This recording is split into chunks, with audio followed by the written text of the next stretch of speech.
Meghan Markle, chez par Elisabeth Ibaroblik. La reine reprend tout en main. IAMNOAMUZ.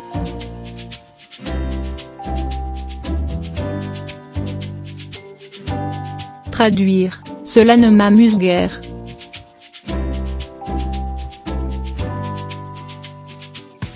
C'est par cette petite phrase, échappée de ses lèvres pincées, que la reine Elisabeth y manifeste habituellement son agacement.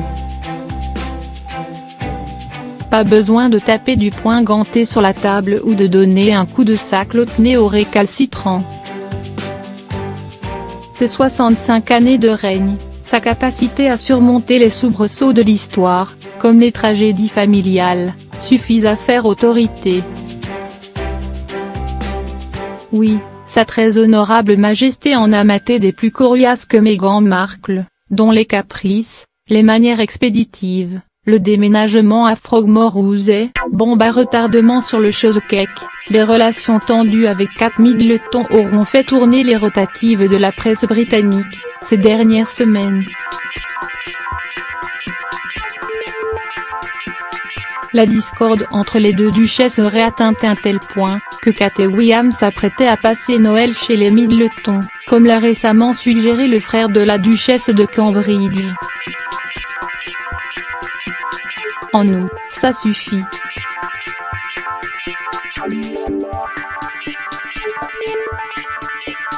Les deux couples se retrouveront finalement au château de Sandringham, demeure où la reine rassemble tous les Windsor chaque année, selon des règles immuables.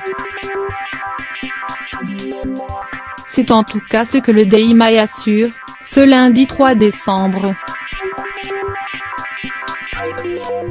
Le choix de ce terrain neutre n'est pas anodin.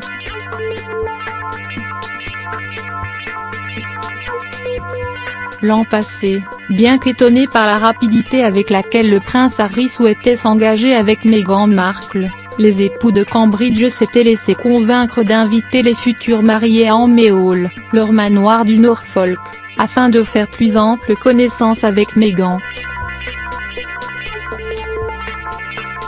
À Sandringham, tout le monde obéit à la reine. Si celle-ci apprécie la discrétion de Kate, elle a su également développer une relation privilégiée avec Meghan, dont l'assiduité au Royal Job l'a agréablement surprise. Certes, les entorses de la duchesse de Sussex au protocole ne sont pas toujours à son goût, mais la souveraine reconnaît la modernité de Meghan, utile à la couronne. Après des relations d'abord aimables, puis désastreuses avec Lady Diana et Sarah Ferguson, Elisabeth y a décidé de régler la débâcle Markle, en accompagnant avec bienveillance la duchesse de Sussex dans ses obligations d'altesse royale. À Buckingham, c'était le souhait des plus vieux courtisans, horrifiés par l'avalanche de mauvaise presse, ces dernières semaines. Et Sa Majesté a déjà fait ses preuves en super coach. Si, à rebours d'un désir d'ingérence, elle avait laissé la princesse de Galles et la duchesse d'York libres de trouver leur marque, elle sut assez vite rectifier la trajectoire hasardeuse de Sophie Rijon, l'épouse du prince Édouard. Celle-ci avait manifesté la volonté de continuer à travailler dans les relations publiques.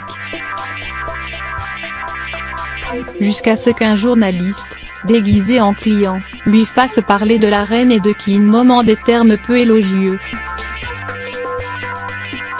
Terrible bourde, qui voudra à la malheureuse Sophie un entretien avec Elisabeth I, mais aussi des conseils avisés sur la gestion des médias.